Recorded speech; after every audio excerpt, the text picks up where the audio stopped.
Welcome to The Knowledge Project. I'm your host, Shane Parrish. I'm the author of the Farnham Street blog, a website with over 65,000 readers that's dedicated to mastering the best of what other people have already figured out. In The Knowledge Project, I interview people from around the world so we can learn from them, expand our minds, and challenge our thinking. In this episode, recorded live in New York, I have Jason Zweig. Jason writes the Intelligent Investor column for the Wall Street Journal. He's also written books like Your Money in Your Brain, The Little Book of Safe Money, and taken part in revised editions of The Intelligent Investor.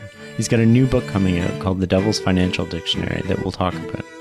Jason is an extraordinary person who offers historical perspectives on today's seemingly important financial news.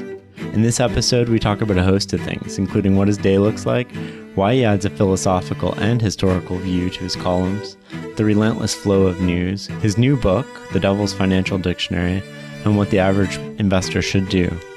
So without further ado, I hope you'll enjoy the conversation with Jason. If you do enjoy it, please let me know. I'm at Farnham Street, Farnam Street, Street on Twitter, and thank you for listening.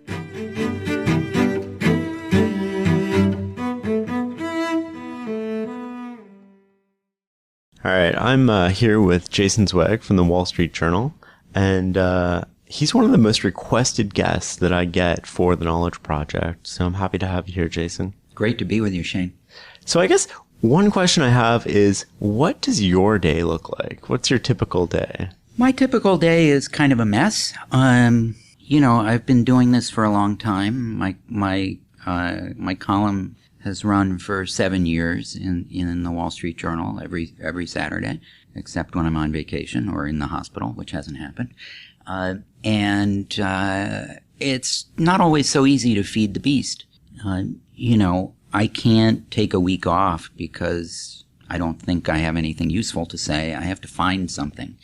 And as I think you'll remember, I once defined my job as saying the exact same thing between 50 and 100 times a year in such a way that neither my editors nor my readers will know I'm repeating myself. And it's a lot harder than it sounds. It's more challenging than it sounds. It's usually more fun than it sounds. So, a typical day for me is when I can, I like to start very early. I like to get to the office before 7. Maybe read for a few minutes, then go to the gym, which clears my head. I probably spend a little too much time online and on Twitter, but mainly I'm trying to figure out how to triangulate between what's going on in the financial markets and the news flow and my readers' lives and the questions that are on their minds, and kind of find new and interesting ways to say the same old things. So I'll spend a fair amount of time reading journals in evolutionary biology or cognitive psychology, maybe reading blog posts by people who ostensibly don't have anything to do with investing or the financial markets, trying to get a spark of a creative idea that will give me a different kind of entry point into what's going on. How did you get started writing? Well, I always wanted to be a writer. I was a very bookish kid. My parents, my mom is still alive. My dad and my mom both were very literate people. They had varied careers. My dad was a farmer and a military officer and a political science professor and a newspaper publisher. And then later in their lives, my parents became art and antique dealers. And our house was full of books, including first editions of Mark Twain and Nathaniel Hawthorne and Keynes, actually, among many, many other great authors. And so I was always bookish. From the time I was 13, I wanted to write. But I wasn't interested in journalism until after I got out of college and my great American novel was not selling, nor was it even writing itself. And out of despair, I did take a very junior level, entry-level job in journalism that had nothing to do with business, and found that it was satisfying and that there were surprisingly few other people who could write reasonably well. So I got better at it, and I worked hard at it. And then I got into business journalism at Forbes magazine. And was that a conscious choice? You moved to business, or? No, it was all serendipity. Like almost everything in my career, if you take the luck away, there's no plan. And in fact, if you take the luck away, there's probably nothing left. I think luck is just a massively powerful force in the lives of individuals and societies and markets. And I benefited hugely from it. I've been fortunate that I've had good luck, not a lot of bad luck, although I'm sure that time will come too. But in any case, my first job in journalism was working at an Africa magazine. And I did that for a couple of years, even though I knew nothing about Africa when I started. And when I finished, I bumped into a friend of mine on the street who said Time magazine is looking for some very junior people.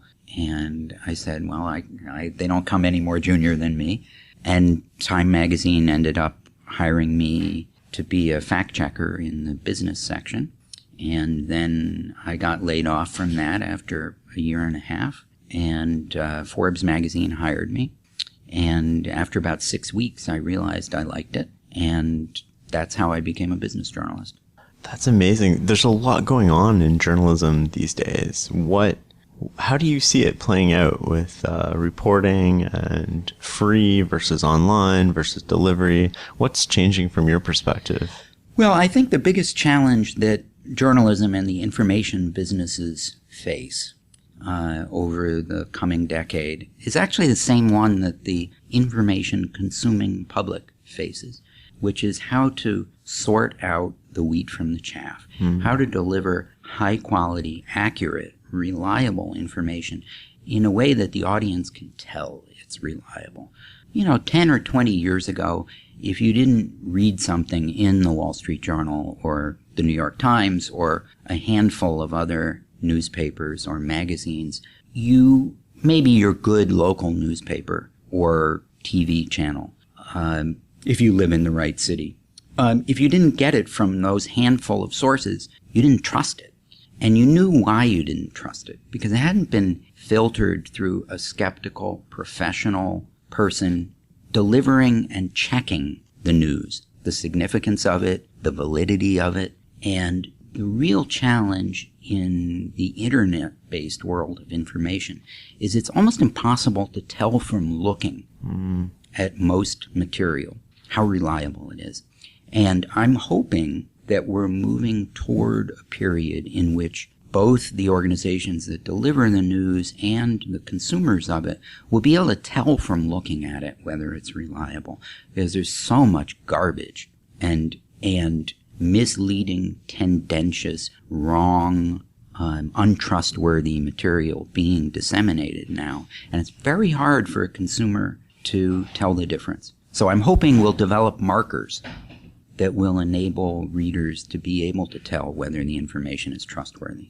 I don't know if you've ever heard of it, but Ryan Holiday wrote a book called Trust Me, I'm Lying, and it was all about manipulating that cycle of media and the pressure to get things out to actually get PR for the people that he was representing.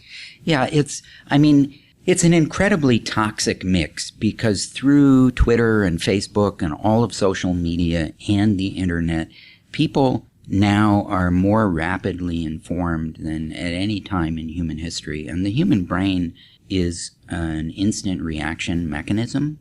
And as soon as you see salient information, your brain has already processed it. A lot of experiments have shown a lot of this process occurs in a tenth of a second, a third of the time it takes you to blink your eye. And if we don't have systematic mechanisms that enable people to discriminate good information from bad and reliable information from bogus or faulty reporting, or simply propaganda that is masquerading as reporting, society will really suffer. And Charlie Munger told me last year when I was at the Daily Journal meeting in Los Angeles that he really fears for the future of the Republic, as he puts it, that newspapers like the Wall Street Journal and the New York Times no longer have the, I guess I would say, intellectual oligopoly that they once did over the credibility of information. When anyone can throw up a blog post and throw millions of people into a tizzy about anything, it's going to be turbulent times for society until we get that sorted out. Do you have any advice for me as a reader of blogs and newspapers, and how to go about filtering that and how to go about thinking of it? Is it just bringing a skeptical attitude towards what you're reading, or is it more than that? Well, I think if you're not a skeptical reader, you're not reading. I think that's the first point to make.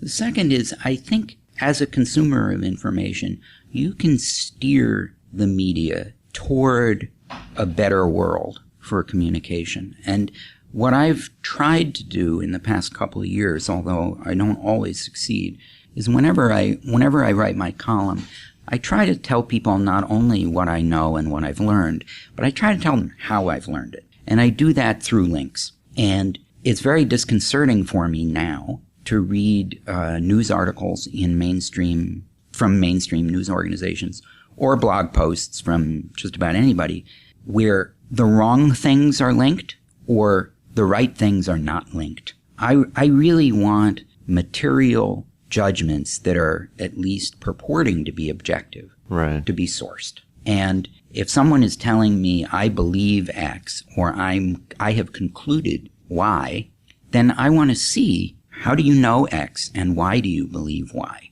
And if the person is not telling you that, then you probably should move on, because you have no way of independently or readily verifying what the person is telling you. One thing I love about your column, when you were talking there, that I love, you go back and you tease out these humanities that have happened over a long period of time. You bring that to play on whatever today's topical news is. And that not only do you often link to the original sources, but that perspective of time becomes a big, I want to say, context for what I'm reading. Yeah, it's really, I think, one of the challenges for somebody like me who writes for individual investors and tries to provide advice is it's extraordinarily difficult for people to maintain a long-term perspective in a world that I think we would generously be describing as short-term oriented. And the best way to do that is with, enabling people to make more points of contact with, the wisdom of past ages. And Benjamin Graham has this extraordinary remark in one of the interviews he gave late in his life, where somebody asks him, why are you always quoting Greek and Roman philosophers? And I'm really paraphrasing, but he said something along these lines. He said, well, not just Greek and Roman philosophers. He said, I also quote Spinoza a lot. And he said, I guess it's because I'm trying to write not from the perspective of our time or past times, but from the perspective of eternity. And when you first read it, it's kind of shocking because it sounds arrogant, but when you know the writings of Benjamin Graham, who for anyone in our audience who isn't familiar with him was Warren Buffett's teacher and arguably the greatest investment advisor of the past century, Graham was not being arrogant. He was being humble. And he was saying the people who came before us know more than we do. And just as Sir Isaac Newton said, if we see farther, it's because we stand on the shoulders of giants, it's worth remembering that when he said that, he was actually picking it up from St. Bernard of Clairvaux, who presumably stole it from somebody else. So when you go home, are you said you read biology journals earlier. Are you situating yourself in that? Are you going back and reading another era? I know you're a big fan of Montaigne. Mm-hmm. Who else are you reading for that type of perspective that you bring to bear? Well, when I'm not in the office, I do have a rule, which I try never to break. I'm pretty resolute about it. I will not read anything related to investing or the financial markets or business for that matter when I'm not in the office. And every once in a while I break it, but it has to be an exception that really proves the rule. I mainly read fiction, historical, biography, philosophy. I try to read anything that's beautifully written and has stood the test of time. I don't read a lot of contemporary fiction, although I do read some that comes to me highly recommended. But, what's the best book I read over the past year? I would say hands down Victor Hugo's Les Miserables, which I had never read, and a friend of mine taunted me and said, what's the best book you've never read? And I named it, and he said, well, you have to. And it took me months because I read it on my phone in the gym. And it was 6,000 pages long, and I loved every second. Are you reading mostly on Kindle or physical, or do you mix them? Except when I'm in the gym, I always, or in the gym or maybe sometimes on my commute, I always read physical books. It's part of my upbringing. I love the tangibility of the paper page. Yeah. I love being able to visualize where in the book I read a particular thing. And I have a rule that I only write in paperbacks. I will never write in a hardcover book because it seems like desecration. But I usually will take notes in everything I read. But if it's a hardcover, I take a piece of scrap paper and I take my notes there. Speaking of books, you have a new book coming out, which I was lucky enough to get a pre-publication copy of and love. It's called Devil's Financial Dictionary. Do you want to talk a little bit about how this came about? This is an amazing project and a very cynical look at the financial markets, which resonates a lot with me, and I think resonates with a lot of people because there's a lack of trust in the system in which we were a part of. Yeah. Well, what happened, Shane, is about 2 years ago, I redesigned my personal website, which is it's non-commercial. I don't take advertising. It's there mainly to archive my articles, and I suppose as some kind of weird ego trip. And it was bothering me that as someone who ardently believes that people should not be constantly updating their portfolios or fixating on today's market news, I still needed new material on a pretty frequent basis to justify people coming there in the first place or coming there again. And I was sort of staring out the window one day at home on the weekend, and I realized that in 1999, I had started a glossary of financial terms, and I'd poked fun at a few things. I had an entry for portfolio manager, and I don't know, maybe I had about 10 entries, I think. And surprisingly, I found I'd kept them, and they were pretty bad. And suddenly, sort of, as people say, the penny dropped, right? And I said, Ambrose Bierce, The Devil's Financial Dictionary. And Ambrose Bierce is one of my favorite writers. He was one of the greatest men of letters in American history, although he's not nearly well enough remembered today. And he's best known for his Civil War short stories, which are great, and for The Devil's Dictionary, which is far and away the most cynical, sarcastic, satirical book ever written in America, and is probably unrivaled in English language literature by anything except the work of Jonathan Swift. And Bierce was an incredibly angry, bitter, cynical, nasty man who really sort of hated humanity and thought that everyone was an idiot or a crook. And he believed in nothing other than sort of a fundamental level of decency to your fellow man. And I'm nowhere near as cynical as Bierce. I actually like people. And I think people have wonderful virtues and great qualities that make life worth living. Bierce, we should remember. You're one of the nicest guys I know, so well, thank you. You're definitely you need to get out more, but I mean, Bierce basically is believed to have marched into the Mexican Civil War late in his life to be shot, probably in front of a firing squad.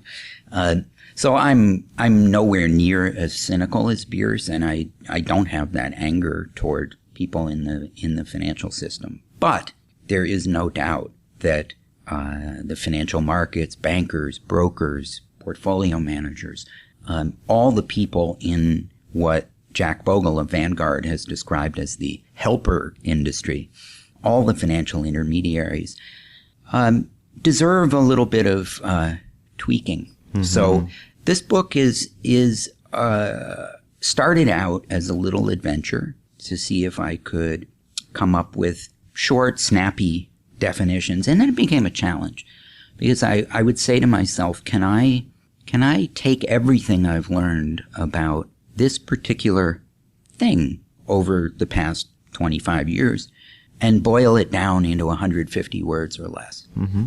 And I found out I could do it. And then I said, what about 100 words or less? And then I found I was able to define many things in 50 words or less, and some in a single word. And, you know, people who've read it, and you had your own kind opinion, thank you, do seem to enjoy it. My objective is, first of all, I hope people will be entertained by it and maybe enlightened by it. 2, I hope it's funny. And 3, I hope it sends people back to read the original Devil's Dictionary, because one of the things I've been thinking about ever since I wrote the book is that the ability to define a term that you're presented with in business or in life in such a way as to make it cynical and funny is sort of the ultimate measure of your own skepticism. Mm-hmm. I mean, if somebody presents you with a sales pitch for something, you should be able to go back to your office or your house and say, how can I make somebody laugh at what this person just told me? Yeah. And say, that's ridiculous. And until you can do that, you don't really understand the weaknesses in what the person is telling you, and you probably don't understand the weaknesses in your own thought process. So that's why I think an exercise like writing this book was important and useful, and I hope could make it useful for readers as well. Do you want to pick out a few of your favorite definitions and maybe read them to us? Sure. I think maybe just one or two. I think that would give people a really good feel. I'm especially fond of this one. And by the way, when I read these, first I will give the word, then I'll give the part of speech, and then I'll read the definition. So this one is the word bonusus, noun. A mythical creature described by the ancient Romans and often included in medieval bestiaries. The bonusus closely resembles a bull, but with its horns curled back toward its tail. Because the horns are only for show, as the Roman naturalist Pliny wrote, the bonusus has no way to deter predators and will run away as soon as it is threatened. When it becomes panic-stricken, the bonusus spews immense quantities of flaming hot manure in its wake. As the next stock market crash will show, the typical investor who believes himself to be a bull will turn out to be a bonusus. Do not stand too close behind him. That's awesome. So that's one. And then just another one from the bees would be bull market, noun. A period of rising prices that leads many investors to believe that their IQ has risen at least as much as the market value of their portfolios. After the inevitable fall in prices, they will learn that both increases were temporary. See bear market. So, and then I think I'm going to read one more, Shane. It's long, but it's fast. We got lots of time. Yeah, which is Hindenburg omen, noun. An indicator in technical analysis that has predicted approximately 548 of the past 3 market crashes. It is calculated by establishing whether the daily number of new 52-week highs is no more than twice the daily number of new 52-week lows, then determining that the daily number of new 52-week highs and the daily number of 52-week lows is each at least 2.5% or 2.8% or 2.2%, depending on whom you ask, of the total number of stocks that either go up and down if and only if, 1, stocks overall are higher than they were 10 weeks ago, and 2, the exponential moving average of the daily ordinal difference of advances minus declines over the past 19 trading days is less than the exponential moving average of the daily ordinal difference of advances minus declines over the past 39 trading days. If you were able to read that in one breath, you were qualified to become either a pearl diver or one of those people who read the disclaimers in automobile commercials on the radio. For some peculiar reason, the Hindenburg omen is named after a gas-filled blimp that exploded and burned in 1937. It's a great book. I encourage everybody to check it out. Thank you. In a world like that, there's such an element of a kernel of truth to all of that as well. So what's the average investor to do? It's like you can't trust the people on TV. Everybody has an incentive. Not everybody, but a lot of people have an incentive that go, if it's hidden, it goes against you. And even if it's overt, sometimes it goes against you. And you're not necessarily aligned. What's the average Joe at home to do in a world like this? Well, I think you have to recognize a couple of things. One is that it's very difficult to separate good advice from bad. And ultimately, you do have to take your own counsel, but you want to make sure that whatever you do is evidence-based. You know, you talked with Michael Mauboussin about this. There's a huge tendency in American culture to trust intuition, probably more than we should. And so many investors will go with their gut without asking whether their gut knows what it's talking about. So while you should be skeptical of professional advice you're hearing or receiving, maybe sometimes for a fee, you also should be skeptical of yourself. And the default position for any investor should always be to do nothing. Because it doesn't cost anything to do nothing. Right. You're not incurring excess fees when you do nothing. You're not incurring tax bills when you do nothing. And if you've already made a sensible plan, almost certainly the best thing for you is to stick with it. You want to evaluate from time to time whether it makes sense, but any recommendation to take action has to be compelling enough to overcome the inherent intrinsic advantage of just sitting there.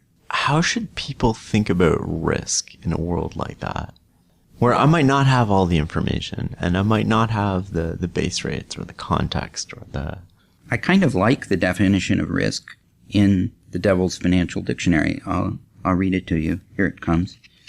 Risk, noun, the chance that you don't know what you are doing when you think you do. The prerequisite for losing more money in a shorter period of time than you could ever have imagined possible. Risk can be formally defined as the odds of an adverse or undesirable outcome. When the forecast is for an 80% chance of sunshine, for example, then the risk of rain is 20%, or as the extent to which extreme outcomes differ from the average.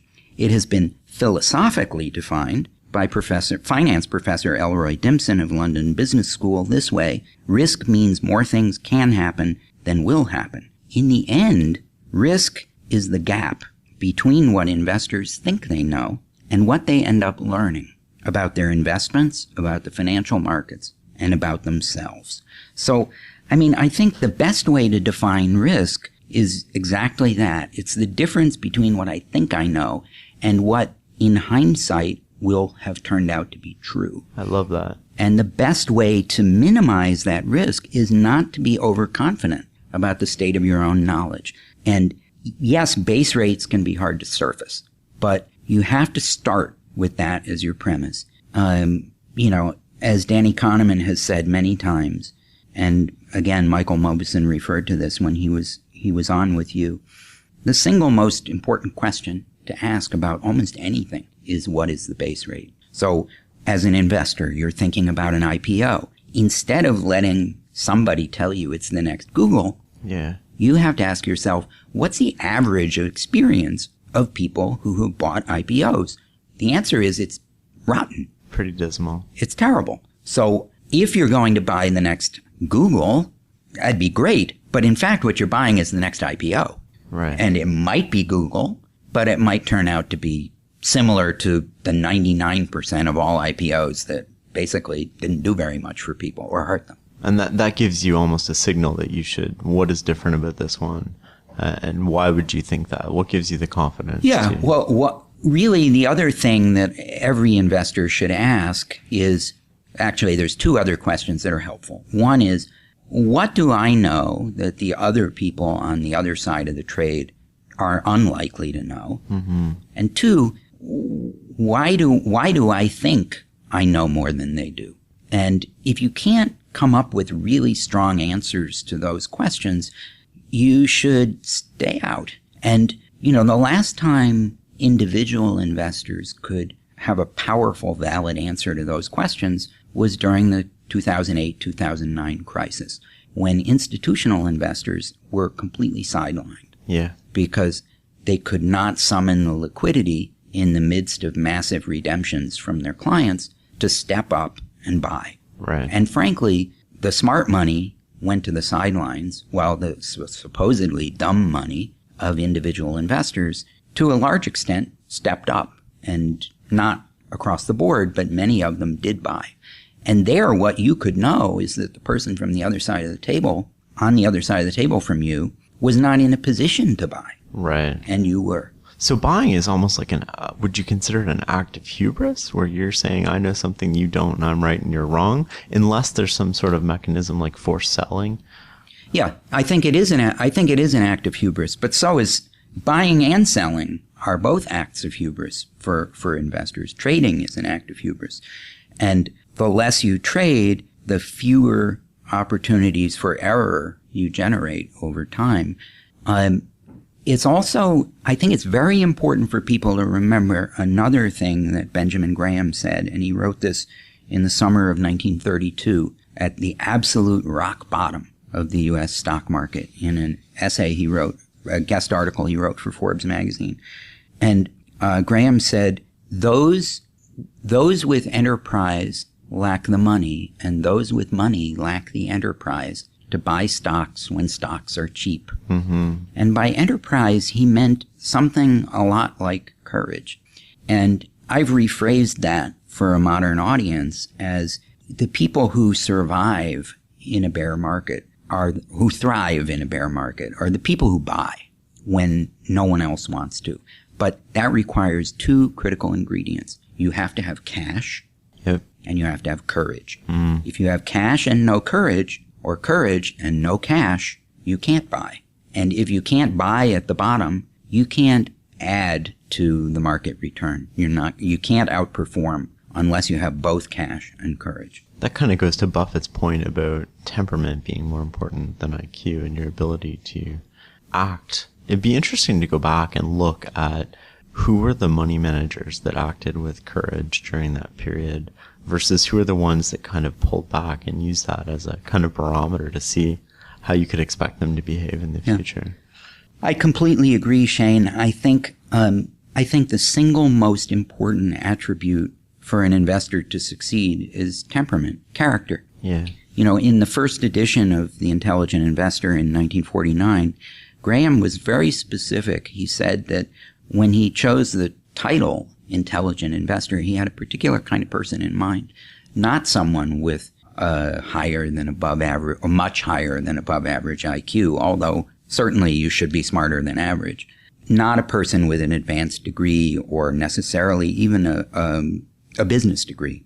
But what you do need is you need character. You need independence, skepticism, good judgment, and courage.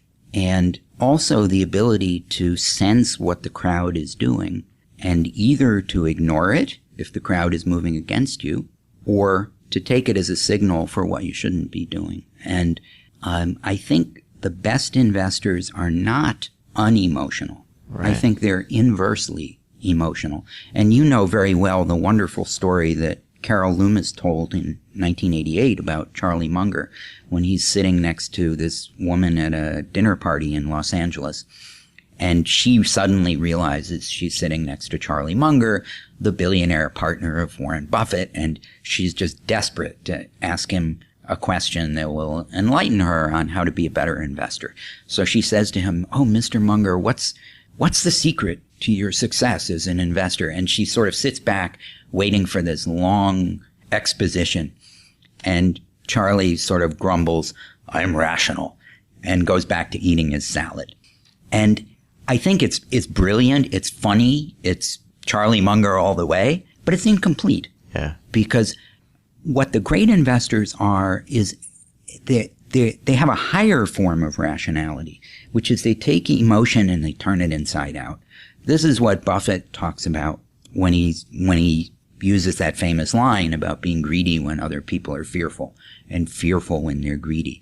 But it's harder than it sounds. And in the last speech I believe he gave in his lifetime, Benjamin Graham had a wonderful throwaway line. And he was talking about, I think it was either his daughter-in-law or his niece, and mentioning how she described him. And he said, "I really like this line she uses about me. She says, 'I'm humane, but I'm not very human.'" Huh. And a lot of the best investors have that sort of touch of something on the autistic spectrum. It's a little bit of detachment from other people's emotions that enables them to stand back and look and observe what other people are feeling and say, "That's funny. Right. Why does feeling that way make sense?" And that enables them to invert the prevailing emotional forces in the market and turn it to their advantage.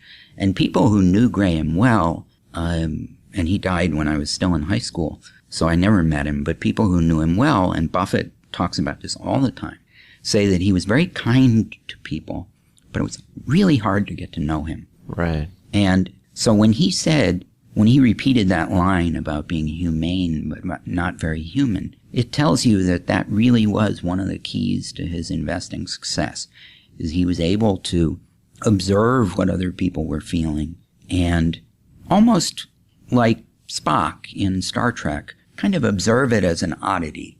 But that's not something we can learn in a sense, right? Or even if we can learn it, it sounds very hard to do that. So is it better, do you think, for people to just take what Buffett recommended and do index funds? Or do you think that it's better to put effort into trying to learn to be like that and possibly detach yourself from being human a little bit to make a more rational decision? Like, how do you go about fostering more rational decisions? Yeah, wow, what a profound question. Can people learn that?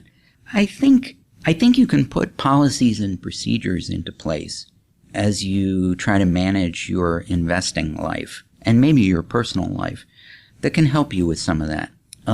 You think about people with addiction problems. I don't want to oversimplify, because I have a friend who died, one of my best friends died of alcoholism. But if you're an alcoholic, you would be crazy to walk past the tavern Right. and say, "I will demonstrate the willpower not to walk in." You can't do that. Yeah. And you know you can't. Yeah. So you walk on the other street.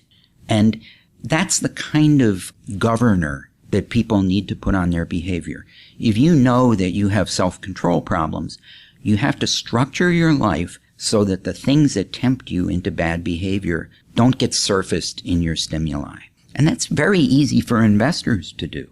If you know you have a tendency toward hyper-reactivity to, red arrows pointing downward on stock market displays, then turn that website off.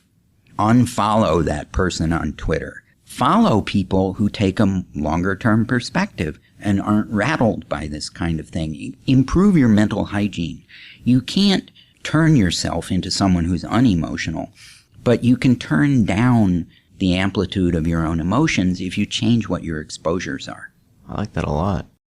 So switching gears a little bit here, if you were put in charge and could enact laws, what would you change about the financial market? How would you run it differently than what's being run today? Wow. That's the king for a day question. Well, let's say king for 10 years. We'll take a little bit longer term perspective. But I mean, I guess I'm just wondering about the imagination that we have about what would we do and what should people even be thinking about? Like, should it be, capital gains for stocks that you own under 30 days are taxed at 90%? How would you go about fostering a financial system that encourages longer term thinking, encourages less manipulation and less management insulation? I mean, these are my perspectives. I'd love to hear yours. Yeah. Well, I don't think there's a lot that I would change in regulation. I don't think the government is particularly good at imposing rules and structures that will help the situation. A lot of the measures that have come out of the nudge movement that was pioneered by Dick Thaler at the University of Chicago and of course has Danny Kahneman and Amos Tversky's work behind it, among many others, those have been effective in a couple areas, particularly in retirement savings, where, people, where we've structured the defaults and we've enabled people to automatically escalate the amount they save every year. And by harnessing people's inertia instead of letting it hurt them, which was the product of government action, I think that has helped a lot. But it's hard to think of a lot more that can be done by government fiat. What I think we need is a much stronger sense of loyalty and trust in the markets between the people who provide advice and other financial services and the people who consume them. And it's very rarely talked about, but I think one of the most powerful psychological paradigms of the past, 50 years is something called belief in a just world theory. If you know about it, Shane, you're one of the few people who do. And I see you sort of shaking your head. So I'm going to assume you know a little about it, but you haven't heard a lot. So belief in a just world is a theory that was put forward by a psychologist named Melvin Lerner in the late 1960s.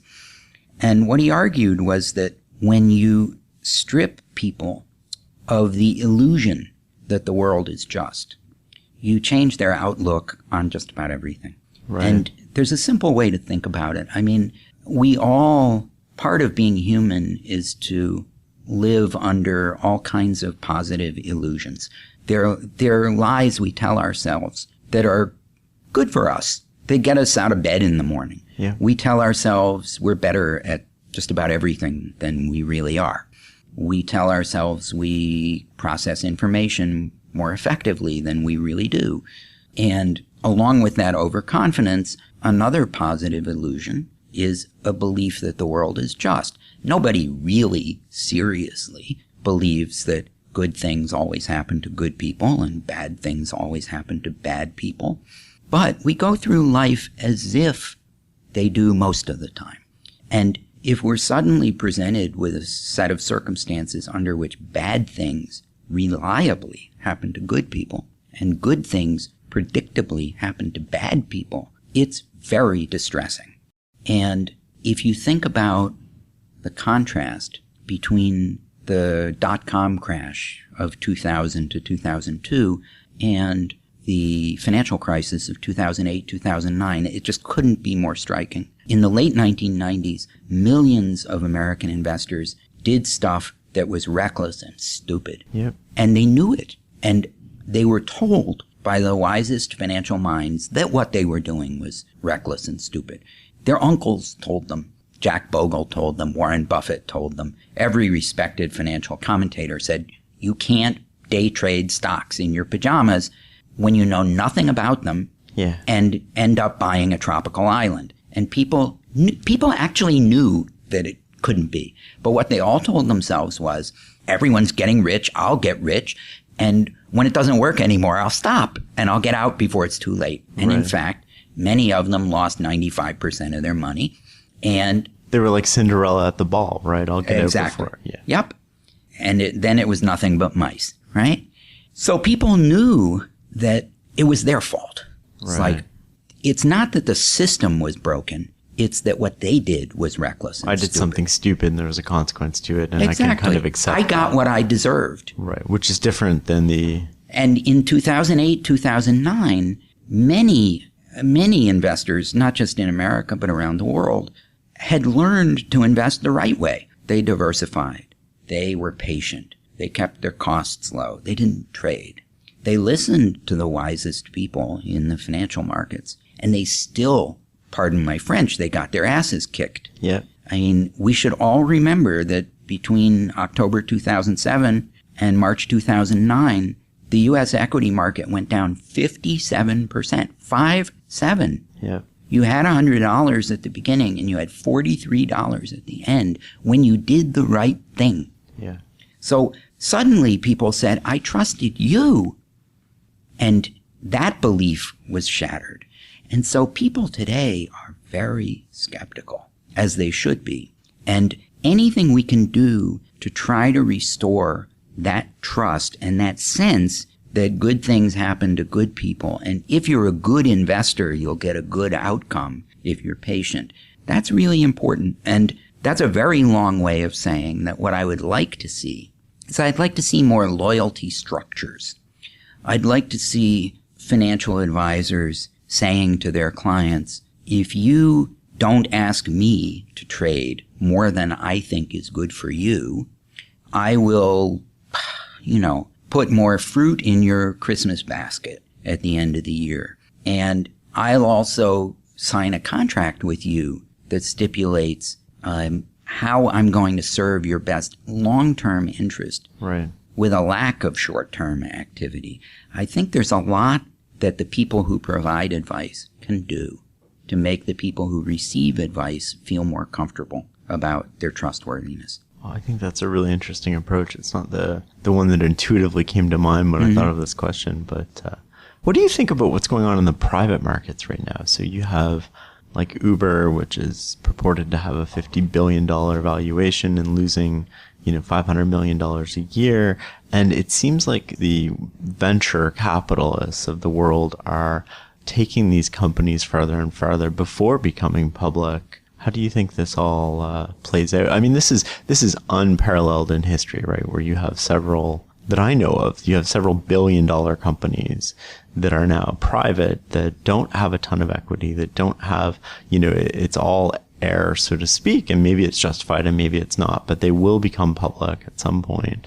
And then how does that play out when, a $50 billion, $60, $80 billion company becomes public and only floats, 1 billion of that, which everybody wants, so that that'll further drive up the market valuation. And yeah, I mean, I think to some extent, just as the credit bubble was transferred from the private sector to the government sector, to some extent, let's call it technology or the sharing economy bubble has been transferred from the public markets to the private markets. It's a huge shifting of risk.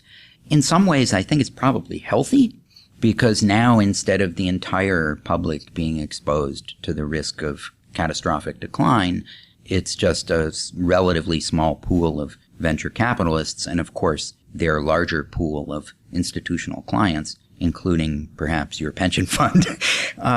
So in that respect, it's healthy. But I think what's unhealthy is, in some ways, a smaller social circle of people all doing the same thing can be maybe more of a toxic breeding ground for excess enthusiasm than even a public market can, because they're all talking to each other. They're all talking to each other all day long. They golf together, they play basketball together, they sail together, they commute together. And it's a self-reinforcing cycle that I think can get very dangerous and probably already has. The other aspect of it that's complicated is that it's very hard for outsiders to have a transparent view of what really is going on, or to know to what extent these companies are overvalued. But it certainly feels bubbly. well, they set their own valuations in a way, right? Yep, they set their own valuations, and there's also a disturbing wrinkle in that the valuations sort of, as a new round of capital comes in, that ramps up the valuation without accounting for dilution the same way you would in a public company. Right. And I think that's very poorly understood by the general public, and the venture capital community, in my opinion, has been a little aggressive in promoting that. But, you know, it's all a reminder, I think, of some disturbing signs that this is filtering through to the real economy. You know, last week, and we're talking in late August, the Wall Street Journal had an article about the $1 million parking spot. And I think you have to be sort of, I don't know whether the right term is ethically dumb or ethically dead not to be bothered by this. Right. I mean, if there are people who have so much money that they're willing to pay $1 million for a parking spot, something has gone wrong. It's not wholesome for a society to have, and I'm not going to use the term inequality, but to have people to whom money is that dispensable. Money should be more valuable to people than that. If you need to pay $1 million to park your car, something's wrong with you. You're living in the wrong place. You're not thinking about the virtues of walking around the corner to where a parking spot would cost you $500 a month. And something is dangerously wrong in your mindset. And it says something disturbing about society as a whole that somebody would be willing to take $1 million and light it on fire that way. I agree with you. But if anybody out there has that kind of money, there's a donate button on the website to... If you have $1 million to burn, and the best thing you can think of to do with it is to use it to have a place to put your car, something is just disturbingly wrong with you. And one final thought on that, Shane. I think, like me, you're a fan of Fred Schwade's fabulous book that he wrote in 1940, Where Are the Customers' Yachts? And there's an unforgettable scene in that book where he describes the people commuting from Oyster Bay and the other very wealthy communities on the North Shore of Long Island into Penn Station to go down and work on Wall Street in 1929. And he describes a bowl of nickels in that commuter car on the Long Island Railroad. And I wish I had the passage memorized because it's so beautiful. He explains that to the millionaires who were riding on this car, the nickels weren't money. And bear in mind, a nickel in 1929 was worth about 60 or 70 cents today. So they're almost At least, because that would buy a Coke, right? Yeah. So it's basically like in today's terms, think of it as a bucket of dollar bills. Right. And he says to these millionaires, it wasn't money. If they needed a nickel for the subway, they took a nickel. If they had an extra nickel, they threw it in the bowl. And then he says, until one day, Jehovah, a wrathful God, happened to spy the bowl of nickels in the commuter car, and in a sudden fit of annoyance, kicked it over, and with it, the entire United States financial system. And I don't believe in, fate and nemesis and that sort of thing. But if you believe that there's some sort of God of financial justice, he, or should I say she, is not happy hearing about people who pay $1 million for a parking spot. And I think that's the 2015 equivalent of Fred Schwade's bowl of nickels. And when you sort of antagonize the financial gods like that, you should not be surprised if something bad happens. On that ominous note, I'm conscious of the time here. I know you got to get going. I always end with the same 3 questions. So, what book has had the most impact on your life? If you could put one book. Well, if I had to talk about my financial, my professional, your life in general. Life in general. It doesn't have to be financial. It's just... Well, if I could only name one book, and of course you know me, I want to name about 20. It would be Look Homeward Angel by Thomas Wolfe. Okay. Which is the book that I read. I'm going to name 2, Look Homeward Angel and Crime and Punishment, which were the 2 books by Dostoevsky, of course, the 2 books I read when I was 13 years old that made me want to become a writer. And that made me obsessed with writing. And from the time I was 13 until I was 25, I spent 2 or 3 hours every single day just writing to get better at it. And doing nothing but writing regardless of what other responsibilities I had.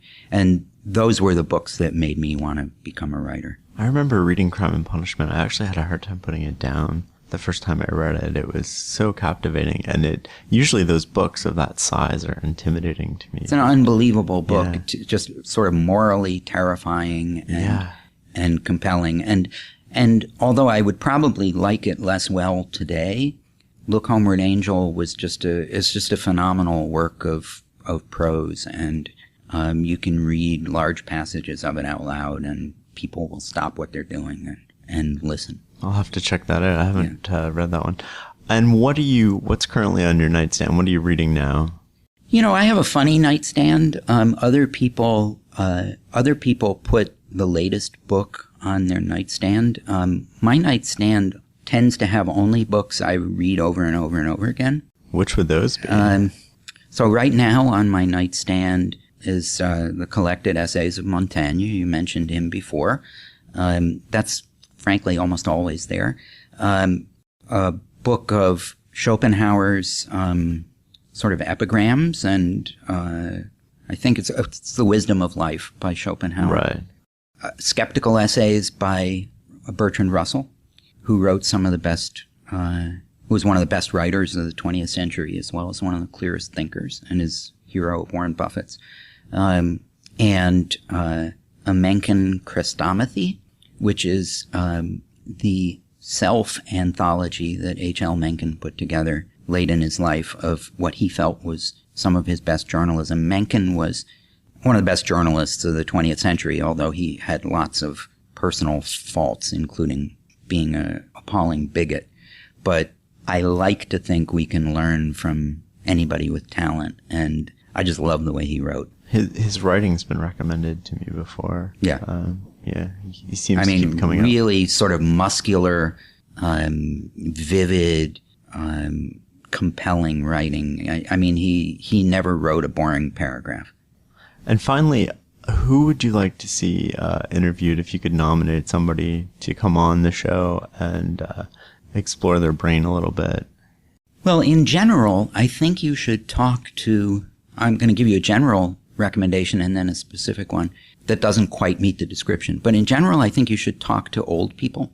I think in American society, we have an unfortunate tendency to ignore people over the age of 75 or 80 when in fact they know so much more than younger people like us.